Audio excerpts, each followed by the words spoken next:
How you doing? It's Carlos Ramirez, owner of NVS Audio in Roselle, New Jersey. I just wanted to do a quick video of the Mmatts amplifier that my friend Frankie sent me over to test. If you guys know anything about Mmatts, they've been around as long as I've been in the business, even longer. I've been in the business 22 years.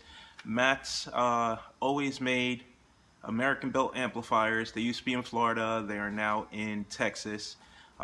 Always been a made in USA brand. Something great about Mmatts is back when I first started installing, they were one of the first companies to make a really small amplifier, which gave you a ridiculous amount of output, small footprint. They were one of the cheater amps along with Orion that I used to use back in the day.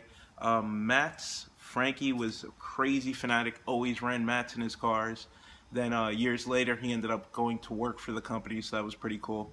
He's been trying to get me to pick up the line forever. There's nothing wrong with the line. I love the line. The problem is we're a small shop, so we can't carry every brand under the sun. But he sent me a couple of pieces, and I had no choice. I had to sign up. There was a few key pieces in the line that made me become a dealer. The 6150 is one of the reasons. Frankie sent me out this amplifier. He was so confident in the amplifier. He said, try it, test it out. He said, if you hate it, send it back. I'll pay shipping both ways. Don't worry about it. He goes, I know you're not going to send it back. And he was right. After putting this amp through its paces, I ordered 2 or 3 more pieces. It's a really good unit. And then I realized that it filled the hole in our line.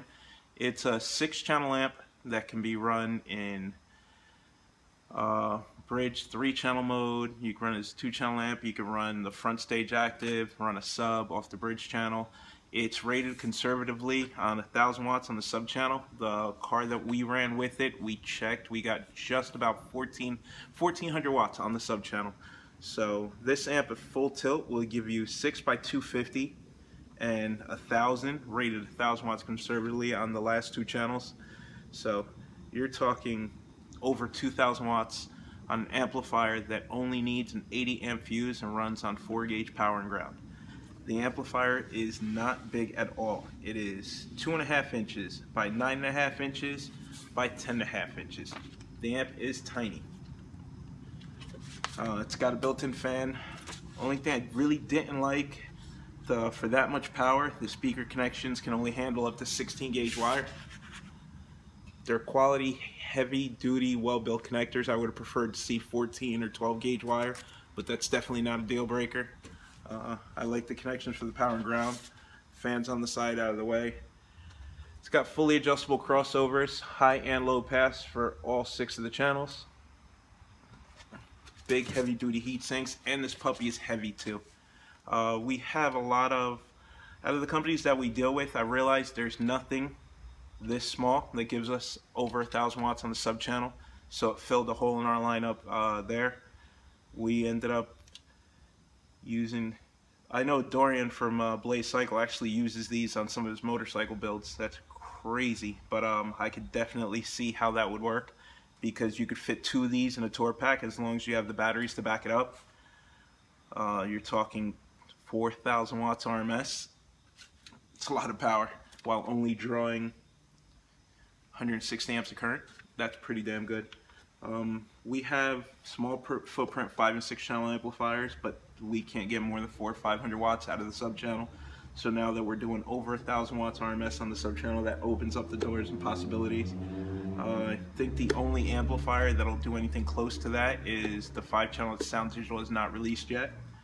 So this is a solution that's available now. I'm trying to think. Audison amplifier retails for 1,000 or 1,100 bucks. So our Audison amplifier offers similar performance, but it's double the money. Voce 5.1K HD will give you similar amounts of power, but the amp is physically bigger and it's about double the money. Scoped it, all the outputs were clean. We had a nice clean sine wave all the way up to clipping. Did rated power.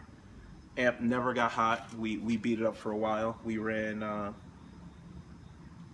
410s off it, and then front channel 1 and 2 tweeters. I know it's overkill, and then 3 and 4 on the mid bass drivers, full active. Thing sounded amazing. Didn't hiccup once. Customer was ecstatic.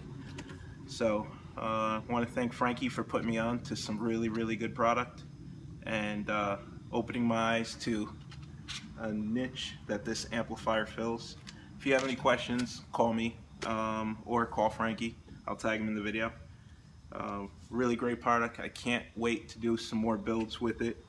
It's a ton of power, really good sound quality. Frankie's demo car is running 2 massive subwoofers, and it's either 1 set or 2 sets of components. I got to hear the car in Knowledge Fest. Car sounds freaking great, and the entire car is ran off just this amplifier. So, guys, check it out. It's the HiFi 6150D from Mmatts. 4 ohms, 6 by 150.